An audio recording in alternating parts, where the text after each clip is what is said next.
Welcome back. Time for our Friday Farm News. Let's check in with Bob Bosold over at Wax. Well, I think the Murphy magic is wearing off. Might as well go to a fish fry or a football game tonight, huh? Ooh, a fish fry sounds good. Well, you got to score more than one run a game. Isn't that something? It's almost like they forgot how to play.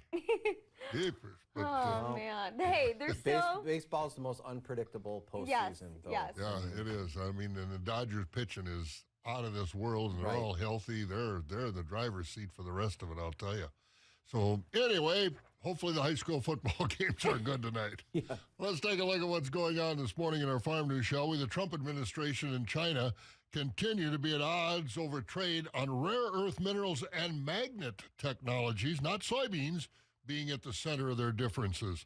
And right now it looks like China has the upper hand since Western countries have not yet found alternative to those inputs. So the Trump administration is trying to hold off a trade war with China by hinting they may extend the 3-month pause on import duties for Chinese goods. But the Chinese may not care because they're finding alternative markets for their goods in the European Union, Southeast Asia, Africa, and Latin America. In September, China's exports were up over 8%, and that includes sales to the U.S. being off by more than a quarter from last year. Observers say China is becoming emboldened with their strengthening economy and isn't all that worried about Washington's threats of 100% tariffs, curbs on Chinese software, or talk of the G7 countries taking action against those Chinese threats on rare earth minerals. It appears products like soybeans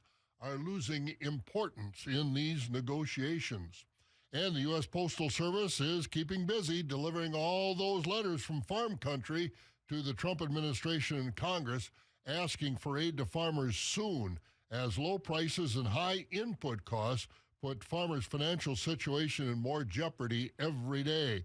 One of the latest letters to hit President Trump's desk is from the National Farmers Union president, Rob LaRue. Now, in that letter, LaRue said farmers need aid payments directed to family farm operations and must be balanced among regions and crops. He said any aid must be paired with efforts to investigate monopolies in agriculture and how those monopolies impact the family farm economy. His third point was that those resources must be directed to developing new and enhanced domestic markets and enhancing our existing markets so they use more crops and products produced right here in this country. Well, earlier this week, that motorcade for free trade making its way across the Midwest made a stop at the Darren Von Ruden farm down in the Westby area to get farmers' thoughts on trade issues. The farmers that talked all said farmers are in dire financial straits with commodity prices too low and input costs too high. They said they aren't sure tariffs are the right way to balance trade since they prevent our goods from being exported. And motorcade will reach Washington on November 5th to present their findings to Congress and the White House. Let's go to the markets, and the markets were actually higher yesterday for corn and soybeans because now they're looking at maybe not as big a crops as earlier forecast. December corn up yesterday and another penny higher overnight for December at $4.23. The wheat back over $5, and November soybeans overnight 2 to 3 cents higher at $10.13 a bushel. Cheese prices went higher yesterday. Barrels up 3 cents to $1.77. The blocks were up 6 cents, but butter fell another 4 1/4 back down to 162 3/4. Class 3 futures, they were a little higher, but still a long way from where we need them to be. October up a dime at $16.96, and November price up 27 cents. December at $16.52, up 12. And you have to look all the way out to June to find any $17 milk. From here until then, it's all in the $16 range, and that doesn't cut it. So I think the only thing farmers are making money on now are cattle. Cattle and calves, they're awfully good. You know, and Bob, I just want to make one comment about Brian Anderson, the play-by-play announcer who does it regular season for the Brewers. He is so good.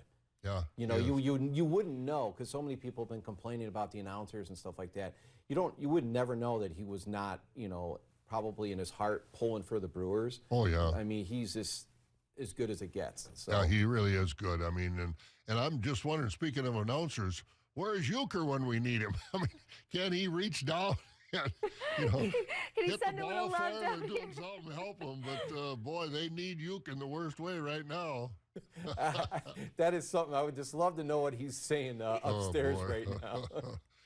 Like he said last year in that Mets series, that Oh. one's going to sting Yeah. Oh, man. after Alonso hit that home run. Hey, you guys have a good weekend. Enjoy too, Bob. 70 degrees. Yeah, Yes. see you next week. Bye-bye. The Chippewa Valley Railroad.